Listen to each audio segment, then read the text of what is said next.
तर मम्मीचं घर दाखवणार आहे पुढे. बघा तुम्ही कसं आहे माझ्या मम्मीचं घर. छोटंसंच आहे, कुडा मातीचं. म्हणजे आता तर तसं आहे, पुढे घर बांधायचं काम चालूच आहे. तर मग मी तुम्हाला पुढे व्हिडिओ दाखवते, बघा पुढे. हॅलो फ्रेंड, मी राधिका तुमचं सर्वांचं स्वागत करते माझ्या एका नवीन ब्लॉगमध्ये. तर शिव लहान असताना मी मम्मीच्या घरी गेले होते, तेव्हाचे व्हिडिओ काढलेले ते मी आता थोडे क्लिपात ते जॉईन करून मी ब्लॉग बनवत आहे. तर बघू शकता माझ्या मम्मीचं घर एकदम साधं सिंपल, म्हणजे कुडाचंच आहे. आता 4-5 वर्षापूर्वी अशा अर्ध्याला भित्ती घातलेल्यात, नाही तर मग पूर्ण कुडाचं घर होता. तरी अर्धे म्हणजे 2-3 भित्ती तर कुडाच्याच आहे. तर पुढं बघू शकता तुम्ही, आणि पूर्ण घर दाखवते तुम्हाला बाहेरनं आतमधून. असं आहे मम्मीचं त्यांचं घर, माझ्या मम्मीचं घर. आता नवीन घराचं काम तर चालू आहे, आणि आजूबाजूचा परिसर तुम्ही बघू शकता, खूप छान आहे.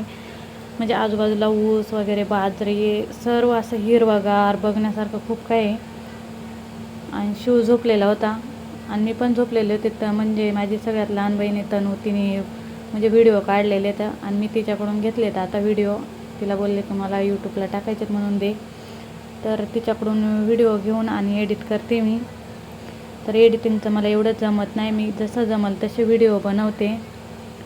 तर बघू शकता बाहेरचा परिसर मम्मीच्या आणि त्यांच्या घराच्या आजूबाजूचा, आणि घर तर बघू शकता तुम्ही. आणि आतमधून पण दाखवते, आतमधून बघा असं घर आहे. तर गावाकडे घरांमध्ये कसं, गावाकडे कामाच्या धावपळीमध्ये घरामध्ये पसारा असतो, त्यामुळे पसाऱ्याकडे इग्नोर करा. तर असं आहे मम्मीचं माझ्या आतमध्ये, म्हणजे आतमध्ये असं घर आहे. बाहेर पण आहे असं छोटं स्वयंपाक बनवण्यासाठी, आतमध्ये पण आहे, पण बाहेरच बनवतात स्वयंपाक ते. तर आतमध्ये तुम्ही बघू शकता असं हे घर. तर खूप छान आहे.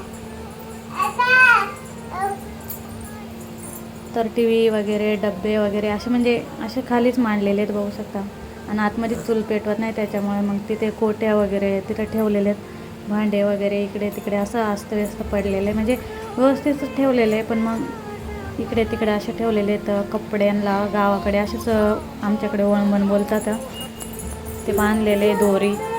देवघर म्हणजे. आणि आजीचा फोटो आहे माझ्या. तर बघू शकता.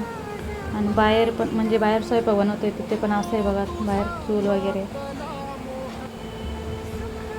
आणि आता नवीन घराचं काम चालू आहे, तर बघू शकता तुम्ही. म्हणजे नवीन घराचं काम तर झालं आहे, प्लास्टरचं काम चालू आहे. प्लास्टरचं पण काम चालू केलेलं आहे आता मम्मीने त्याने.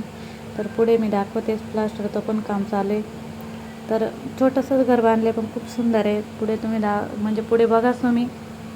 तर पुढे प्लास्टरचं काम चाललं आहे, माझी मम्मी. आणि हा म्हणजे प्लास्टरचं काम करण्यासाठी माझा भाऊच आहे. तर प्लास्टरचं काम चालू आहे आता सध्या, म्हणजे मम्मीच्या त्यांच्या घरचं आता प्लास्टरचं काम चालू आहे. ती गेलेली गावाला, तेव्हा तिने व्हिडिओ काढून आणलेले आहेत, आणि तेच व्हिडिओ आता याही व्हिडिओमध्ये पुढे जॉईन करते. तर असं प्लास्टर वगैरे झाले बाहेरून, आतमधनं पूर्ण प्लास्टर झालेलं आहे, बाहेरचंच राहिलेलं आहे. तर बाहेरचं प्लास्टर चालू होतं तेव्हा ती गेलेली. तर आतमधून पण बघा, आतमधून पण खूप छान आहे.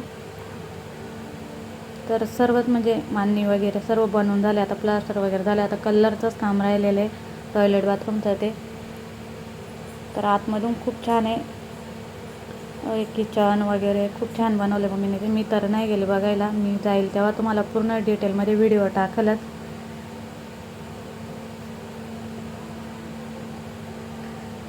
तर कसं आहे मम्मीचं आणि त्यांचं माझ्या घर, आणि व्हिडिओ कसा वाटला मला कमेंटमध्ये नक्की सांगा. आणि आवडल्यास तर लाईक, शेअर, सबस्क्राईब नक्की करा. तर असं आहे आतमधून, बघू शकता. छोटंसंच आहे पण खूप छान आहे. म्हणजे आता सध्या पसार आहे. मी तुम्हाला पूर्ण घर झाल्याच्या नंतर मी गावाला जाईलच, तेव्हा मी तुम्हाला पूर्ण म्हणजे घराचं होम टूर देईल. म्हणजे माझ्या बोलण्यामध्ये जर काही चुकावत असतील तर प्लीज सांभाळून घ्या. आणि बाहेरनं पण खूप छान आहे, म्हणजे दाखवण्यासारखं तर खूप छान आहे. गावाला मी गेल्याच्या नंतर तुम्हाला सर्व दाखवणारच आहे. आता शिवनचा बड्डे येतोयच पुढच्या महिन्यामध्ये, तेव्हा आम्ही गावाला जाणारच आहे. तर तेव्हा मी सर्व तुम्हाला ब्लॉगमध्ये दाखवाल. तर बाय बाय.